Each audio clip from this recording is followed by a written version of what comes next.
welcome to my podcast, Spiritual Quest, with me, your host, Vibeke Garnos, always guided by Spirit.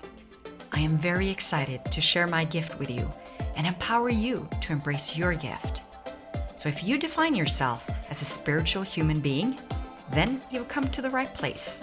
So prepare yourself now for an amazing journey where your soul will lead the way.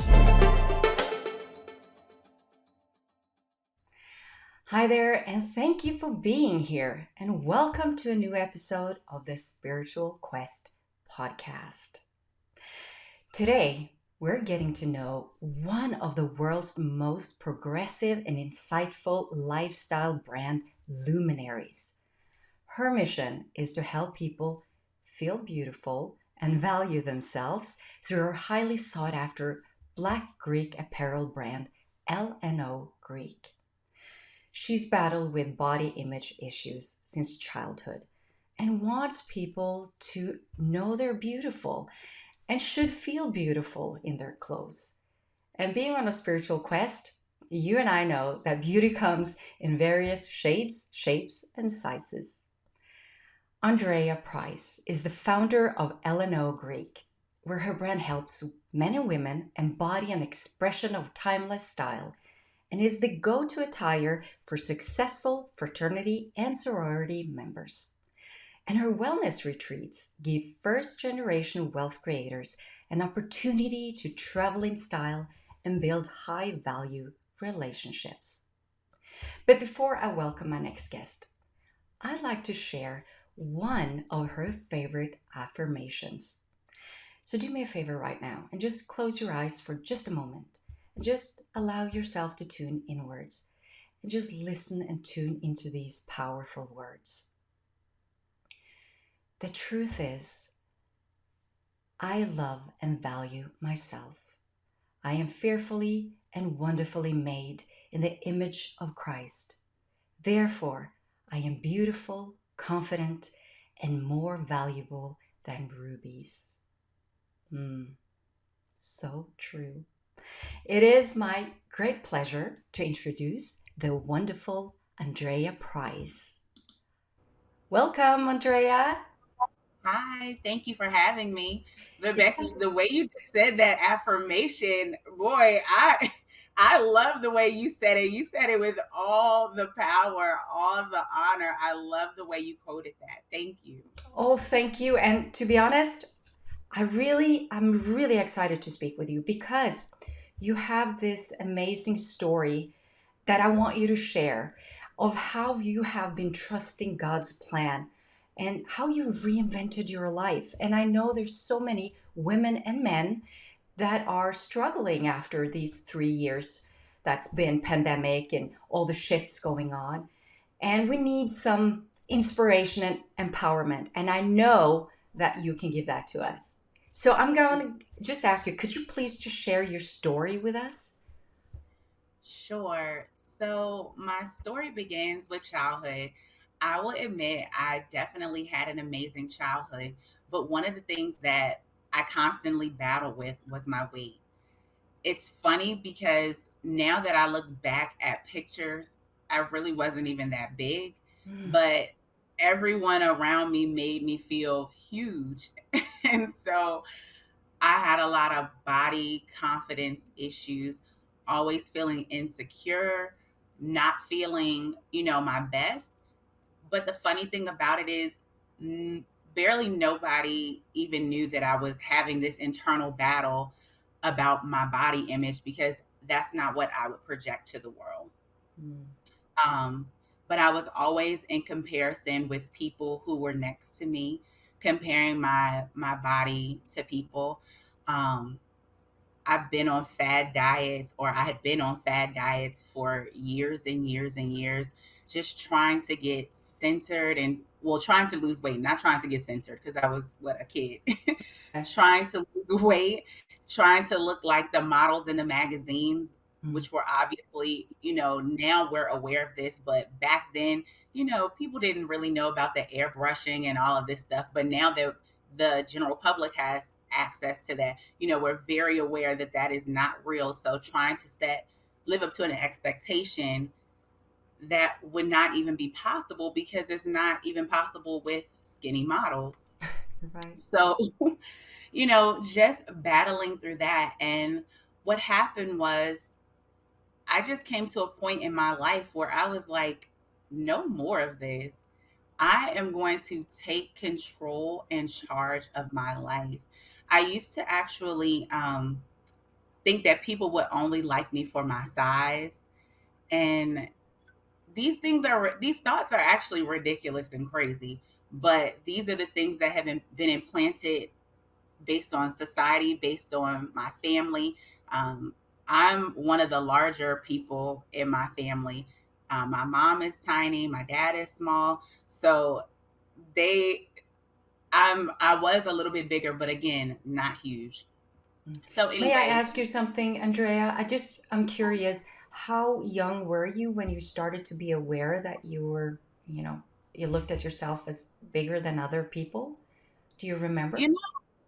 probably around 5 years old. Wow. Mm, Hmm. that's early. Yeah, It's really early, and to think that I was trying to lose weight probably within maybe 5 to 8 years old is actually crazy.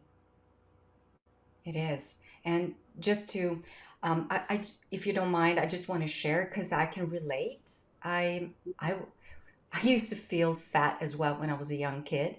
And I would look at other people and I would see that, I would compare myself, of course. But the thing was, when I also look back at images, I wasn't that big. But I, then again, it was something in my mind that I would never be skinny enough or I wouldn't be good enough. And so I also struggle kind of with, eating too much. I kind of ate my emotions. So I think a lot of Hmm. people can relate to those struggles. And I also know after working as a spiritual coach for so many years and helping children and young adults that boys also struggle a lot in these times with eating and how the body issue, if you wish. So I just wanted to put that in there just to kind of bring everything together. And please continue your story. Thank you for sharing that because I do mostly speak to women. So you are absolutely right. Men do also have body image issues as well.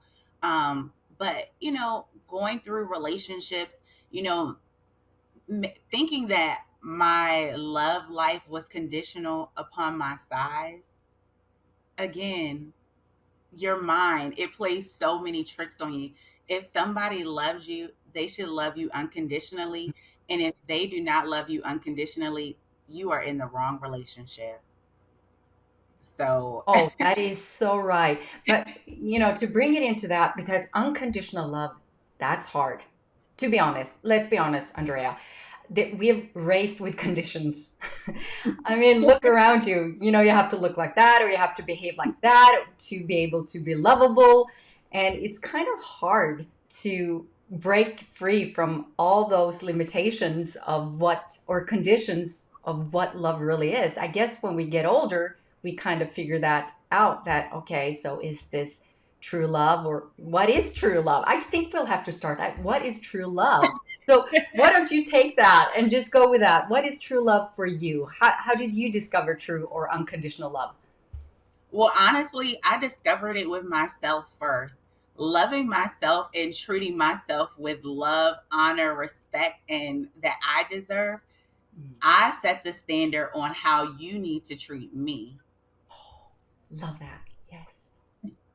Yeah, I cannot, if I wouldn't do it for myself, or you need to see how I treat myself, and then you know how to treat me. If there are things that I wouldn't accept, I can't accept them from you either. So I'm very, what is the word, particular on how I allow people to love me. And I'm not just talking about romantic relationships.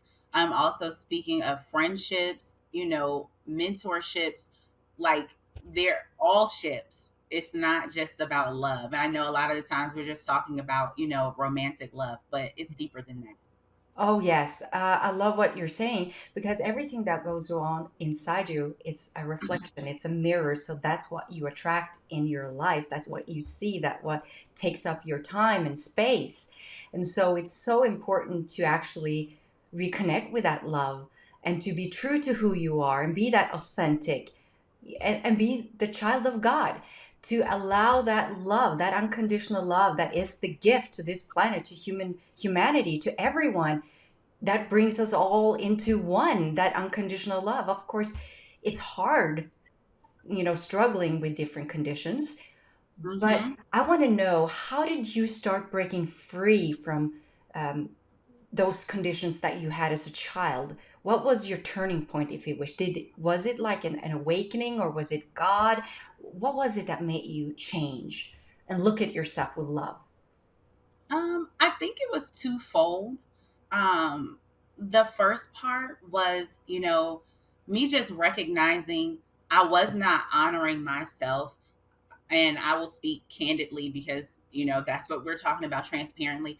I don't think I was loving myself. I was allowing people to treat me, and I'm talking about love relationships, the way that I didn't deserve to be treated. And one day I literally just woke up. It probably happened over time, but one day I woke up and I just said, no more of this. I will no longer I will always honor myself. So I just made a decision that I would not be sexually active, and that in order to, be with me, I needed to know that you were here for me, not for my body, not for anything that I could provide, that you needed to be here for me. And so that's kind of how it got started.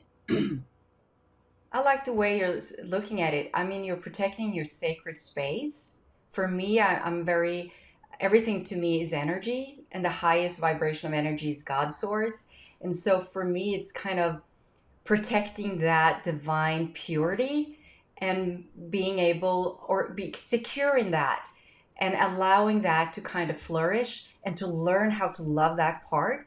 Because to be honest, I didn't learn that. As you know, you watch your parents, and everyone has their own things, struggles that they're going through, and you're trying your best. But as a child, you're like a sponge, right? So you just absorb everything, and you Hmm. start modeling bad behavior, or behaviors that might not be bad but do not kind of support that self-love and learning self-care. I think growing up with my mother, it's like it was hard because it was a different time, right? Hmm.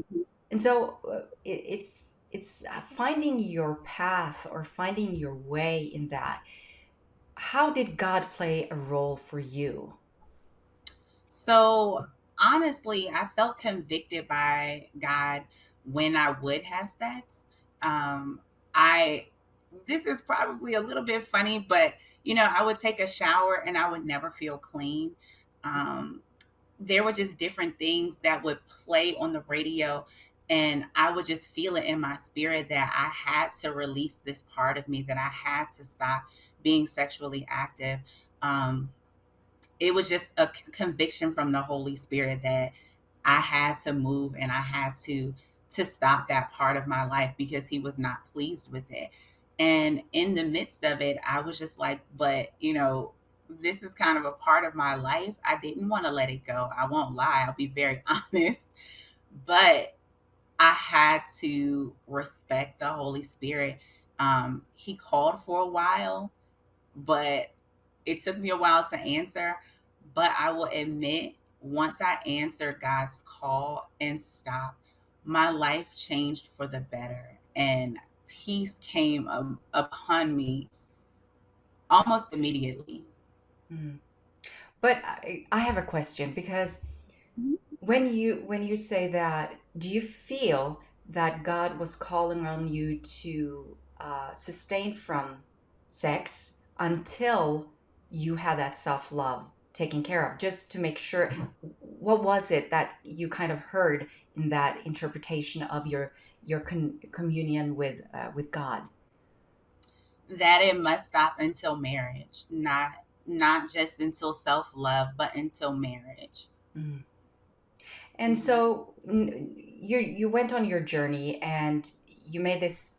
this, what would you call it, like sacred decision, and growing then and moving into what you do now, like helping men and women through, you work. I mean, you're doing not only spiritual work, but you're also a creator, you're a founder of, um, would you talk about your business? Would you please? Yes. Yeah. I design clothing for women who are in sororities and Black, Mm. specifically Divine Nine sororities, which are African American sororities. So I make sure that they feel beautiful. I make sure that they feel like, you see how I have, I'm not sure if you can see, but ruffle sleeves. Like, I love to just make sure you feel very beautiful in the clothes that you're in and in the skin that you are in. So it is very important to me to make sure the clothes exude what is on the inside, on the outside. Oh, that's beautiful. So how did that come about? I mean, was that also like a divine intervention, or were you just called to do this? Well, it's funny because my background is actually nothing close to this. My background is actually healthcare administration. So I worked on COVID response. I've done a number of things in the healthcare community, but I've always been creative. I've always been fashionable. Even when I was quote unquote heavy set, I've been fashionable. People have asked me, could I style them? All of these things. And at a point, I don't remember what the exact sticking point was. I was just like, I should turn this into a business. This is truly my passion. And when I saw or thought about how women feel when we get dressed up, I was like, these things are deeply intertwined. I mean, these things are completely together. The way you look, helps you feel better.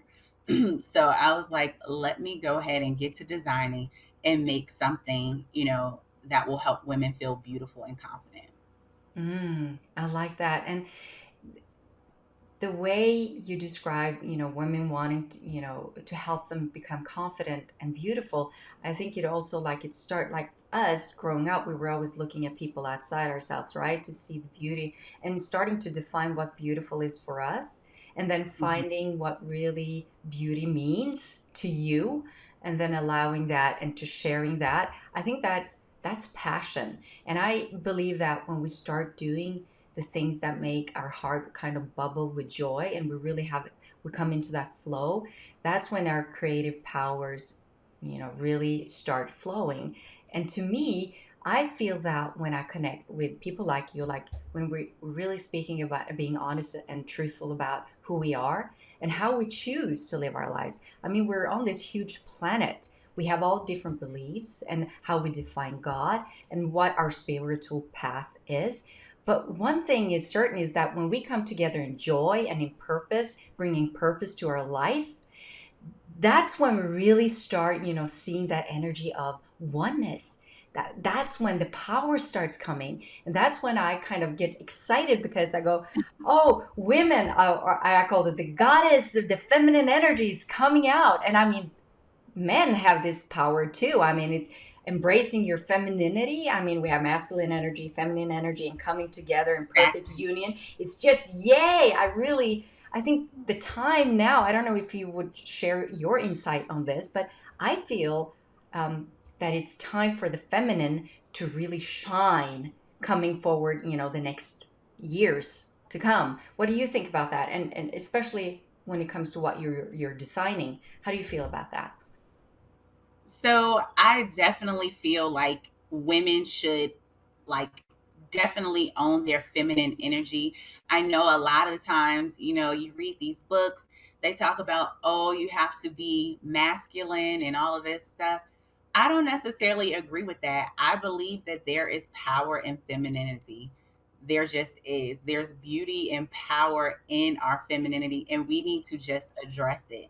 There's a way to get authority and respect with femininity. You do not have to be masculine. And not that masculine always means hard and rude. Femininity doesn't always mean meek and soft. So they're You're different right. levels. So people like put it in these like little boxes, but there's multiple levels of femininity and there are multiple levels of masculinity. Therefore, we need to honor and address our feminine energy and live in that energy. Oh, I'm so happy when you speak because I truly believe this and I feel this because I've grown up with a lot of masculine energy. I, from an early age, was from my mother's point of view as well. I needed to be front and center. I had to have, elbows. I had to kind of stand up for myself, stand up for the right, and all that. And it was always that masculine drive that take your place, take it. It's not like uh, claiming it or just allowing the space to be you and be there, but I had to claim it. And it's kind of like that's the masculine part for me. And so I've been working on this actually after the shift and stuff, working on embracing my femininity because I really do love that part of me, but I've kind of excluded it. And I do love to dress up, but I wasn't good at it. So I actually made it a priority, if you wish, to start, you know, dressing a little more, feminine. And I really had to try it out because it wasn't normal for me. It was kind of foreign to start opening up for that energy. But when I did, oh wow, the sensuality of who I am and that's when I really started to connect with my authentic self, if you wish. Like that's when I could feel like the unconditional love was complete, more or less. I could tap into it in a more profound way than I've been able to do prior to that.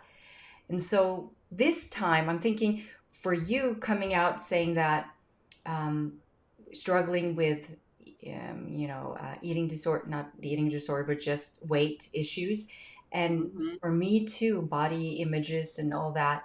And just seeing that I've kind of neglected, push that part aside because I didn't feel feminine. And so I never thought I could own it because I didn't look the part. And so, of course, you grow into that, and I can laugh at that at this time. But even my children, I show them a picture of me from I was around 15 years old, and my girl now is 15, and she goes, "Is that you, mom? You look like a tomboy." And I was like, "Yes, I was a tomboy. That was kind of how I was raised, right?" Everything else was weird. And she goes, "Oh, okay. You don't even look like you." And I'm like, "Well, I wasn't feeling as myself either." So it's been giving some great, opportunities to actually discuss what is feminine and to me and how they can embrace that. And so I really Mm-hmm. enjoy, discovering or just trying to figure out what does feminine energy really means. And I'm talking to men as well as I'm saying this because I have a group of men that also is part of my membership group, and we're always talking about how to embrace that. And they can feel when we talk about that and how they meet their wives or their partners that things are shifting. The partners are becoming more in tune and more lovable, if you wish. They're like they want to be more. I'm looking for a word that I can't find in English, but they're more passionate, I guess, in their relationship again. So it's kind of refuels it. So what about you? How is your love life? May I ask that? And how when are you dating or what's your So like? right now, I'm currently not dating. I'm building my business. I do not have time for dating. As I told you right now, you scheduled this for 10 a.m. Eastern Standard, and I am not in in the East Coast right now.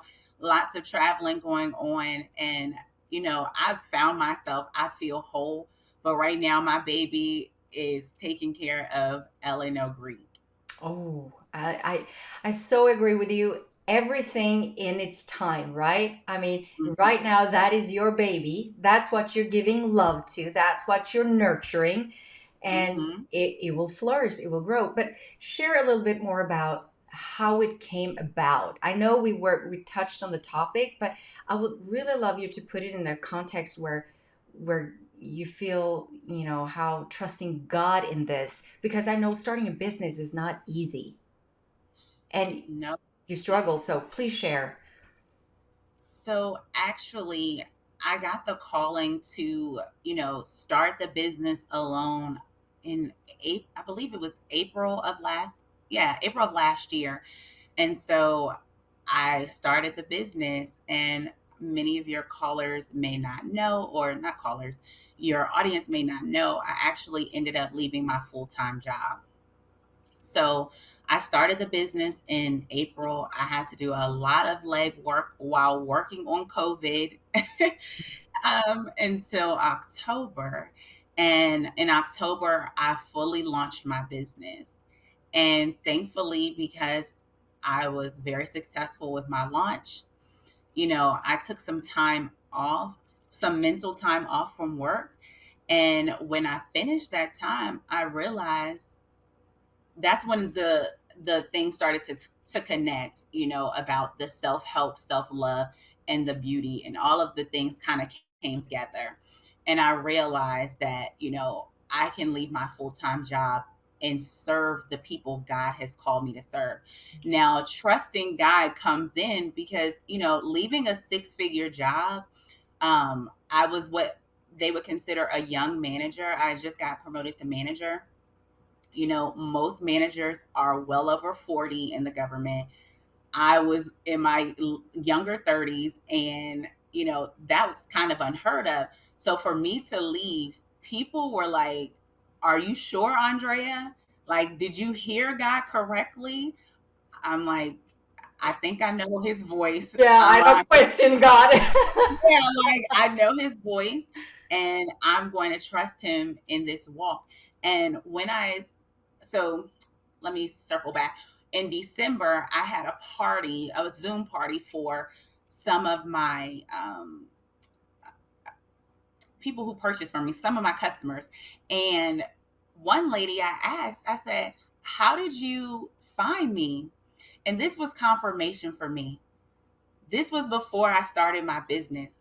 She told me I spoke life into her and that I helped her through a part of life that she would have not been able to get over if it wasn't for me. And in that moment, I had to close my camera because I just felt like I started crying, because I'm like, I know that I am on the right path, because this was when I was working on COVID. This was not when I had the business, but that's how she knew who I was. And she told me no matter what I do in life, she will always follow me. And my heart was just like, you know what, God, you are guiding me in the right place. And that was probably like the aha moment. I am going to do this full time. Mm. So how did you come up with your kind of your mission statement, if you wish? You want to make people feel beautiful, and you make all these wonderful clothes, but how did you figure that that was your mission in life? Because I had struggled so long with feeling beautiful. Now, I may have looked beautiful on the outside, meaning, the hair done, the nails done, all of that stuff. But I didn't feel what I was truly giving out to the world. I didn't feel all of that. I would, what they say, fake it until you make it type of Mhm. confidence. It wasn't true confidence. But now I truly feel confident. And I will admit, I even feel confident when I don't look like the standard of beauty of the magazines. Because I know who I truly am, and I know what I have to offer, and I love my inner self and outer self regardless, because I give myself love, and I'm not looking for the world to give me love.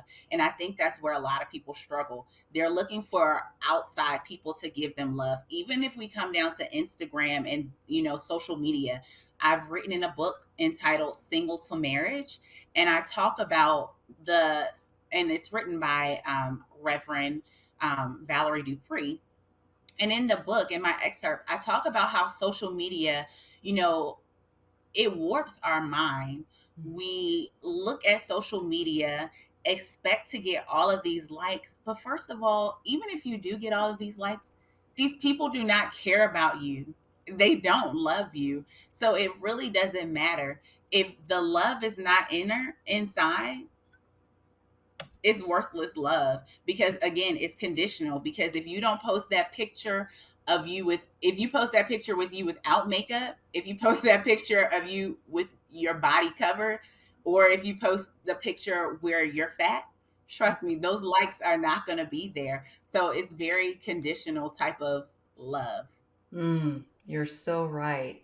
It is a really tough environment to grow up in right now. I mean, everything happens outside. I mean, everything happens through a screen, more or less.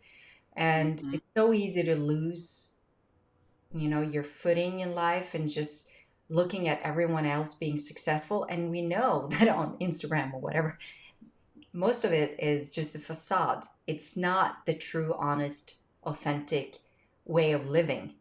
And what do you say to people? I know young adults, if you were going to give yourself some advice when you were young, what would be your advice? What compared to where you are today and how you look at your life? What would you say? I honestly would tell myself, do not compare yourself.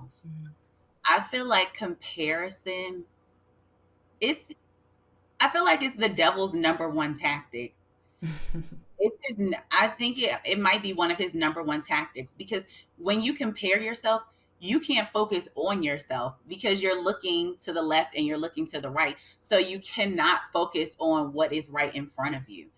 And a lot of the times, if you think about a lot of celebrities, the thing that makes them cool or different is the fact that they are themselves. They are authentically themselves. Jim Carrey, very extra. A lot of these people are over the top.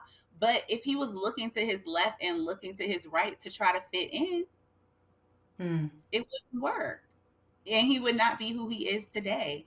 So it's just like, do not compare yourself, and you need to work on yourself, because excuse me, you need to work on yourself and what God has called you to do, not what anybody else is doing. That's what I would tell myself. So, how would you, for younger people, to connect with God? I mean, there's so many different ways of doing it, and there's so many different ways of looking at God.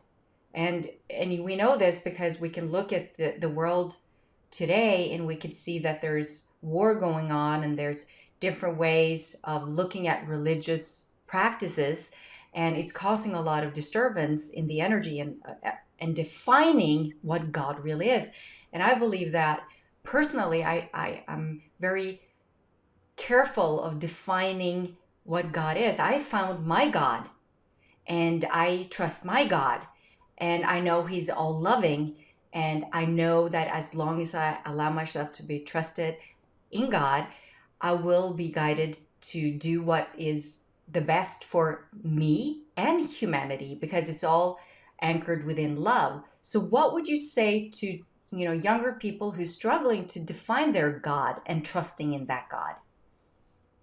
And so my number one source of God is the Bible. Mm. I would start right there. And, I'm not going to tell a teenager go through and read the whole Bible. I think, they're teenagers, right? Mm. Start with something simple like the Bible app. Start with something simple. They have different applications or different plans that you can look at in the Bible app. They have specific things for teens. They have things that talk about struggling with, knowing God, struggling with weight. I mean, they have an app for, I mean, not an app, they have a plan for every portion of almost anybody's life. So it's not just for teenagers or adults. They have things for, I believe, kids as well, but I know they have things for teenagers and adults to speak to every part of your life. Single women, single men, divorced men, the whole gamut of things. And so for me, that's where I started. One of my favorite verses in the Bible, is Matthew 17:20. And it talks about having the faith of a mustard seed. And if you believe that God can move a mountain from here to there, it can be moved. And that's kind of one of the principles of my life, to just have faith in God. Because if God brings you to a mountain, he will help you move the mountain, but you have to trust him. And trusting him means turning off the social media, turning off the television, turning off the radio. You can't have all of these things going into your mind. One of the things people tell me is, oh, I don't hear God. God doesn't speak to me. And my question to them is, well, have you given him an opportunity to speak to you? And, That's a lot. You're Yeah, right. I mean, it's actually that simple. That's what I say. You have to find stillness to listen. Do not get, distracted with all the noise in the world. You have to take your time and contemplate and pray. You have to do that. exactly. And, nowadays people can't even sit still for 5 minutes. It's actually, I don't, it's strange to me, but the reason you can't sit down without doing something is because then you have to listen to your inner self, and you don't like your inner self. Oh, there we go. Then you have to start peeling the layers, right? Yes, you have to start the work. And that's what's the hard part. And I can only speak to it because I absolutely know how it is. And it's so funny because I used to watch crime shows all the time. Like, that was one thing that I would come home, I would have it playing in the background. Now I can probably count on one hand how many times my TV has been turned on this year. And it's because I've had guests in my home, not because, I just turned on the TV. And I'm in a hotel right now. And I was like, where is the dining menu? He was like, ma'am, you don't see it on the TV? I'm like, I haven't turned it on, so let me turn it on to get the menu. But TV is not a part of my life anymore, because I need to hear the voice of God so he can guide me where I need to go and how I need to do it. Oh, I like that. It's so important. I'm so glad you're saying this because we are just trained to be distracted all the time, and we're not able to tune into our inner ears that actually where we hear God, right? And so allowing God's eye to guide us and to see clearly, you really need to tune in and listen. And with all the distractions in the world, it's difficult. So, what is your recommendation? Like, look at me. I have two teenage girls, and they're looking. The youngest one on 15 just this summer had her confirmation in church, and so Right. we had to decide whether she wanted to go to church and go through this confirmation, is what we call it in Norway, or if she wanted to go and do a more popular thing that teenagers do, which is, they go and get some other training. It has nothing to do with God. Is more humanity and trusting in, yeah, and respecting people. I guess I don't know what I don't want to put into words because I haven't looked into it as much. But being in tune and having children who's lived, of course, grown up with me, and I'm living and allowing myself to be guided by spirit, and I tune into God, and I wanted them to go and have that opportunity to go to church and meet others and have that experience. She chose actually to go. Both of my children chose to, it was a choice to go through the confirmation and kind of allow themselves to dive into the Bible and look into all this. What would you Hmm. say to people now in the world that it's not that popular anymore? I mean, they're so focused on what's popular out in the world. What would you say to get people to tune, or young adults to tune into God? You know, I'm still trying to actually figure that portion out. I do not have kids. However, I do mentor people who are younger, but I'm still trying to figure that out. I feel like, like you said, your daughter had a choice. We all have a choice, and I don't necessarily agree with telling somebody what they should do, like giving them a prescriptive thing. Like you said, you gave your daughter an option as to what to do. I believe that if you guide your children into the Christian realm, They may go into the world. I mean, I did. I know I did. I know others who did, but they always end up coming back. So I think the important thing is to give them information, give them knowledge. And what they will do is they will store that knowledge in the back of their head. Now, what they act on, that's a whole other story. However, it will remain in the back of their head and they will come back to it. And I'm a strong believer of that. So it's important for you to just tell your children or allow your children to seek, but instill that stuff about God into them. Mm.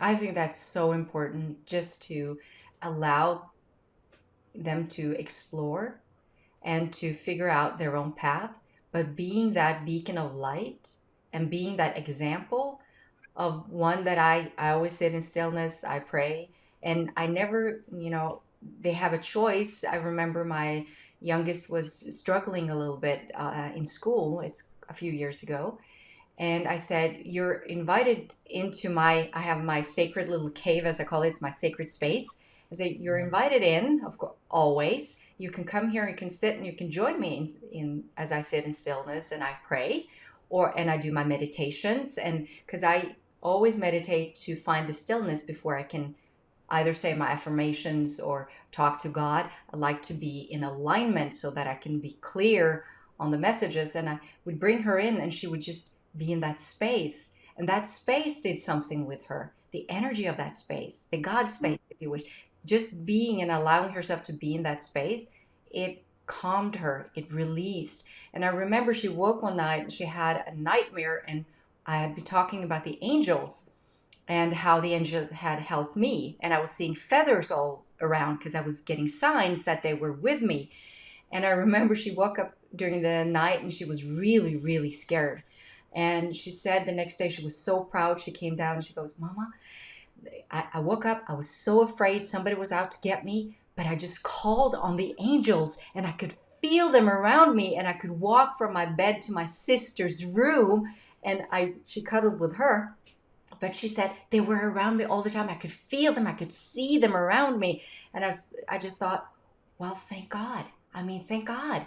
I, just being that example and being open and honest about my experiences and inviting them in, free will, of course, free will, Mhm. but just showing them that you are protected, you are guided as long as you open yourself up to that guidance, right?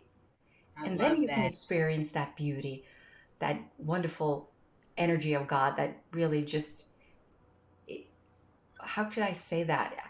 When you talk about the love for God or the unconditional love, it's really, really hard to find words. I don't know if you have that problem.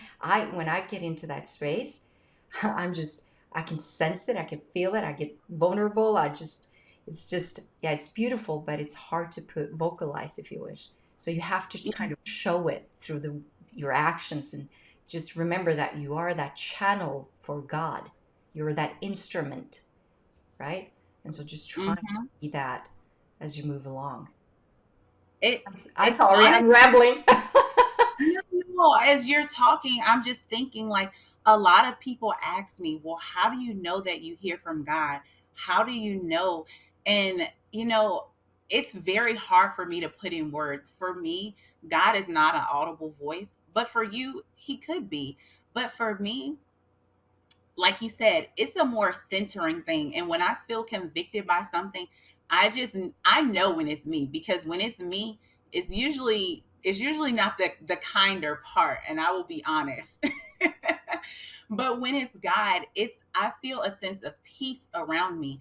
And God know he's still working on me. I'm not perfect and I don't claim to be perfect. Sometimes I am a little hard-headed, and sometimes God will use, and I'll say anybody, it doesn't have to be a minister.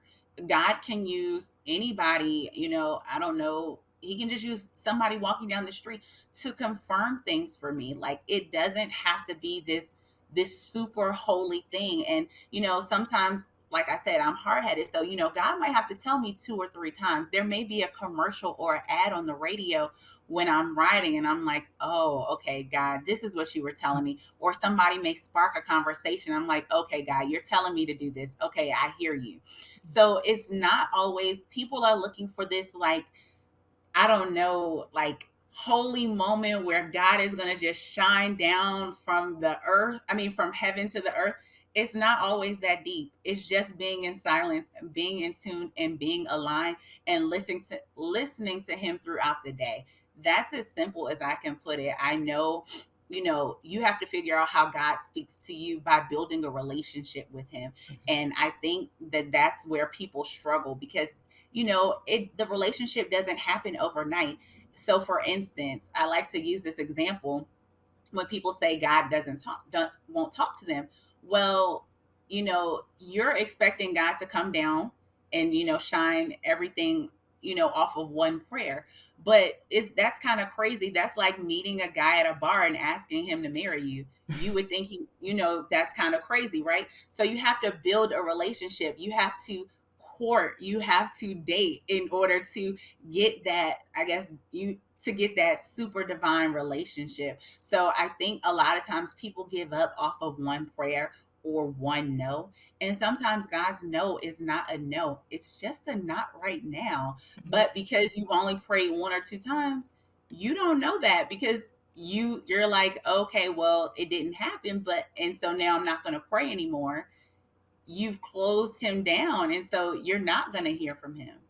Oh, you're so right. And I call it the victim mode. When we humans go into victim mode, that's when you're out of alignment. You're stagnated in old patterns, in old beliefs, old stories, and it's time to shine that light and surrender. First of all, forgive yourself, forgive the people around you, and then surrender to that energy, surrender to God by allowing yourself to release what is keeping the energy blocked in your body, so that you can really tune in and listen. Because first of all, if you want to really to be clear on what God is telling you, it really does help to calm the energy in the body, so you don't have that stomach ache, you don't have that bad feeling, or the whatever is holding that physical body down, that is feeling out of alignment.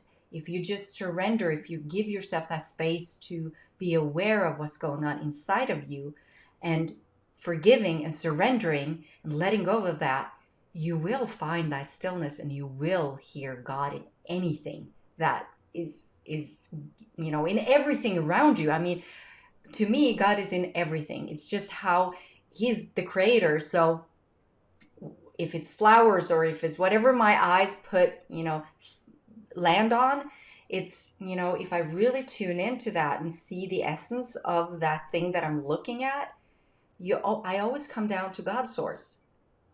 Always. Hmm. I mean, that's it. It's just how still are you, or how conscious are you of your authentic self, that you are a child of God, that you have that spark, that you have that soul that is connected, that is part of the divine. I mean, it's just your state of awareness. And so allowing yourself to accept it and embody it. And it takes time. That's why we got a lifetime to do it, right? Exactly. And we need it because it's not easy. And I believe that we all, and no matter what title you have, even if you're the Pope, we all have stuff we have to work on. Hmm. And I think that's why we are here. That's my belief. And we're here to find what's right for us, and trusting in God's divine plan, or destiny, if some people want to call it destiny. Trust in the destiny of your life. I agree. That's what my cell phone says. It says trust the process. Ooh, I like that. It's so easy and so simple and spot on. Yes. So I love our conversation, but I just want to ask you if there's any advice that you have to our for our listeners in how they can trust God's plan, and how to allow it to unfold. Could you say something about that? So, trusting God's plan is to put yourself on the back burner. And when I say yourself, I mean your thoughts, your plans, all of the plans. go listen to God. See what He's telling you, Mm. because God may have a completely different plan for your life. I know that these may be goals that you set out for yourself a long time ago, but allow God to be the author of your life. And that's honestly it. Yeah, I love that. Can I say something? Because that actually addresses me also. Because when you're talking, I'm thinking about um, I've been on this journey. I've been an entrepreneur, spiritual entrepreneur for quite a bit. It's actually 15 years now. As I quit my job and I started as a spiritual coach, and I've been trained, and I do life between lives, and I've of course grown to do different things and work with people from around the world. And in about 3 years ago, I wanted to take it from traveling around to bringing it online, right? Because, the pandemic and everything kind of stopped me from traveling. And I started to listening to other coaches and everything. I never done that before. I just listened to spirit, always guided by spirit. That's what I call this show, Spiritual Quest, always guided by spirit. And so I've always tuned into God, and I've listened and I've tuned, and I've been doing that because it kind of gets clarity in my mind that I have a pure intention for why I'm doing it. And then you hear everybody said, no, it's not to be successful. You need to know who, not why. And I said, well, and I started to, okay, who am I helping? Who am I serving? And I lost God in the process because it was like, well, you have to have Mm, this and that, and you have to have all of that. And I just felt so drained. And I was like, this is not what's going on. I'm losing all of what I've created. The flow, everything blocked. It was stagnated. It was just, it was awful. I didn't like what I was doing. I was drained. I was tired, all this. And I started, oh, I forgot God. I forgot my why. mm, And it seems so simple when I'm saying it, but you know what? Listening to everybody else, even though they're high profile, whatever, and millionaires or whatever, don't listen and tune in to what is inside you, what God is telling you, because I lost my why. So when I connected with my why and I said, well, God, why am I, how can I serve you through what was, I forgot that. Believe it or mm-hmm. not, I completely forgot it. And then I reconnect and I said, well, I can never, or never is a strong word, but I will not allow myself to be taken off the focus of what's going on inside. I have to trust in the plan. I have to trust in God. I have to trust in the guidance. And when I decided that that was it, I just forgot my why. And that I am Mm-hmm. that channel. I could say to myself, well, you're a channel of love and you divine and you channel this and you're that. But the focus was on who instead of that I could serve through my gifts, not Mm-hmm. the way I wanted, but the way God wanted. And it's Yes. not like He's taking away my willpower because that was my power. It's just that I found my power. You get what I'm saying, right? I'm just having Yeah. a hard time finding the words. I'm hoping it's coming through. No, I definitely understand. God is the only person or the only being, deity, that can guide you. We will misguide ourselves. We must trust God in the process. Mm. So let's just trust in the process, right? That's what you Mhm. said, right? Trust in the process. Yeah, but trusting in God, trusting in God. And so for me, as I stated, and I'll just restate this, turn off the noise Mm, so you can hear from God. mm, That's mm. that's the closing message, because you can't trust him if you can't hear him. Oh, you're so right. Thank you so much, Andrea, for sharing your mission with us. It's been an honor. And I just want to say to everyone listening or watching that if you want to check out her brand, LNO Greek, right? LNO Greek, or wellness retreats. You have wellness retreats as well, right? Correct. Yeah. I will make sure that I'll have your contact information in the episode summary. Okay. Okay. So anyone who wants to come in contact with you, and you also offer guidance, right? Counseling or coaching. So, Correct. yeah. So anybody who's an entrepreneur, spiritual entrepreneur, want to really trust in the divine guidance of God and need some assistance to get on track, then you're definitely the person to contact, right? Most definitely, I will help you in that journey. I'm so happy. Well, thank you again for joining us. And for you who's watching or listening, remember now that when you sign up for the Spiritual Quest Newsflash, you'll receive bonus material and invitation to live events. So make sure you'll join the conversation by visiting the Spiritual Quest podcast page. And I'll make sure I drop the link in the episode description as well. So for both of us, Arndreya, I guess we'll send them lots of love and light, right? Yes, absolutely. And just thank you for watching and sending you a love and light from me, your host, Viveke Garnos, always guided by spirit.